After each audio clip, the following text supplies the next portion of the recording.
Irjen Teddy Minahasa mencabut pernyataannya dalam berita acara pemeriksaan untuk AKBP Dodi Prawiranegara dan Linda. Penasehat hukum Teddy Hotman Paris menyebut jika narkoba seberat 5 kilo yang diedarkan bukanlah barang bukti yang diminta Teddy. Hal ini dikarenakan narkoba yang dimaksud masih berada di tangan jaksa untuk dijadikan barang bukti bagi terdakwa di Bukit Tinggi. Sehingga dari narkoba seberat 41,4 kg tidak ada yang diedarkan karena 35 kilo narkoba sudah dimusnahkan dan sisanya menjadi kewenangan kejaksaan. Teddy pun menduga ada narkoba lain yang diedarkan Dodi dan Linda tanpa sepengetahuannya. Sementara itu, bukti komunikasi di aplikasi percakapan pun dibantah sebagai bentuk permintaan Teddy menukar narkoba dengan tawas. Namun, hal ini dibantah pihak Dodi yang merasa mantan Kapolda Sumbar ini menekan untuk menyisihkan barang bukti narkoba sebelum dimusnahkan. Lalu, apakah pencabutan BAP Teddy akan mempengaruhi persidangan dan hukumannya yang menjeratnya?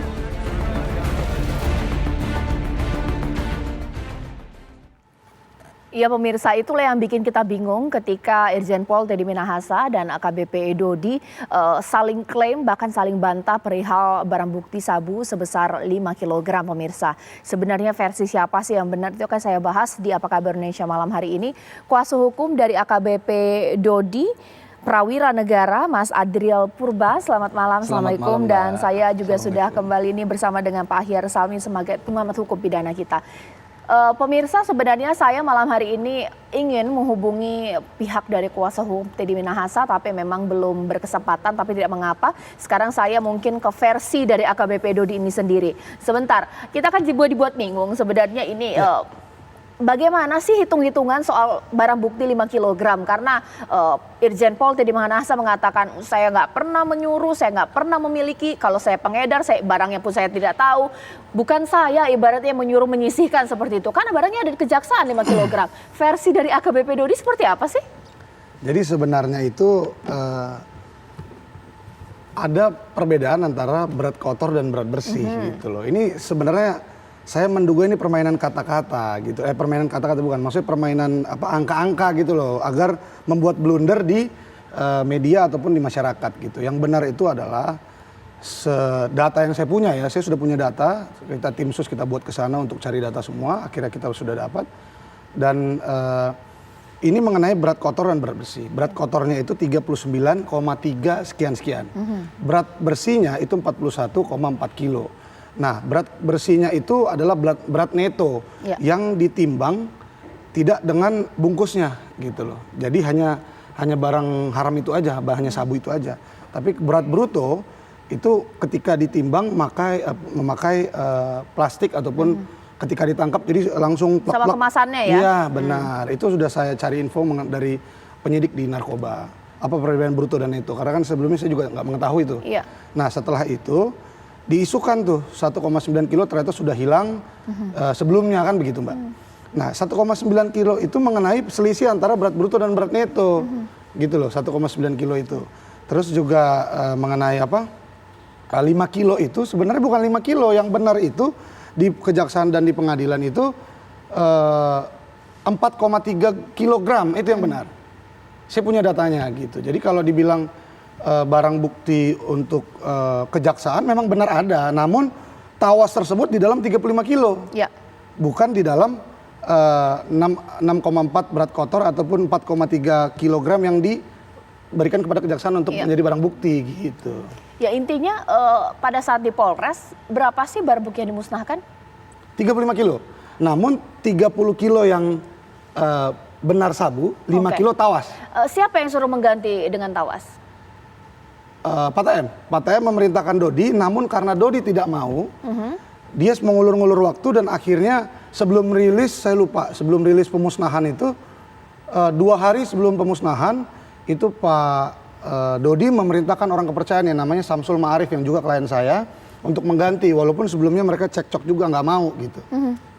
Baik, kalau begitu apa pendapat Anda dan juga klien Anda terkait Irjen Pol Teddy Minahasa yang mencabut BAP dan kesaksian terhadap Dodi? Jadi begini Mbak, sebenarnya saya tidak tepat untuk mengomentari ya mengenai pencabutan, tapi nggak apa-apa. Dalam KUHP kan pasal 52 itu tersangka maupun terdakwa di dalam proses penyidikan dan pengadilan itu bebas-bebas saja memberikan keterangan. Namun jangan salah, itu bisa menjadi blunder kan gitu, bisa menjadi blunder dan penuh resiko di situ sebenarnya. Karena kan dia tidak mengakui ataupun kan dia ceritanya kami menduga ini dia buang badan nih. Kan gitu, buang badan ke Dodi seolah-olah ini semua otak Dodi kan gitu. Walaupun saya yakin dan percaya bahwa Dodi itu hanya korban. Gitu. Dodi itu hanya korban. Nah, kita balik lagi kalau soal BAP itu saya yakin juga bahwa Polda Metro Jaya menetapkan tersangka itu pasti valid datanya. Tidak mungkin menetapkan seorang jenderal, Mbak. Kan nggak main-main itu. Gitu. Saya ke Pak Hiar sebenarnya dalam hukum pidana mencabut BAP mungkin berkali-kali ini sebenarnya sah-sah aja nggak sih?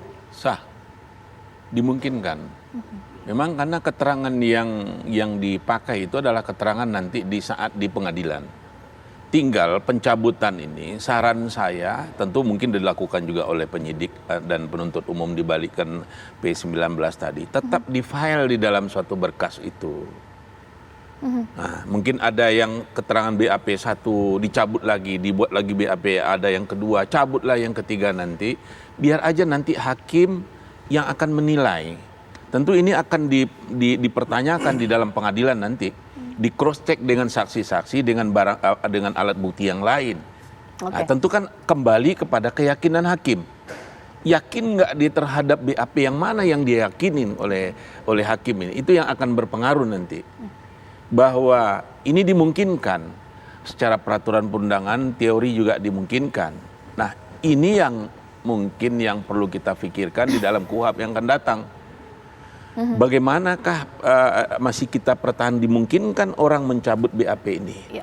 Pencabutan BAP itu apa? Apa ada nggak pemaksaan di situ? Nah, ini kan seorang jenderal ya, ada nggak paksaan? Tentu akan ditanya nanti, kenapa BAP dicabut? Karena salah ingatkah atau ada paksaan apakah? Nanti ini akan dipertanyakan di sidang tentunya. Yang akan dipakai nanti sidang, di keterangan di dalam persidangan itu akan ditanya nanti, dahulu betulkah saudara ketika BAP yang begini mengatakan X? Ya, kenapa berubah menjadi Y? Nah, di situ nanti akan dicek juga dengan saksi-saksi yang lain kan, mana yang benar ini. Nah, itu yang digali, karena sekali lagi bahwa dalam hukum pidana ini adalah kebenaran material. Baik. Tidak hanya bantahan seseorang, tidak hanya pengakuan seseorang terhadap kesalahannya, itu akan diterima bulat-bulat oleh hakim, itu akan digali nanti. Itu, Cah.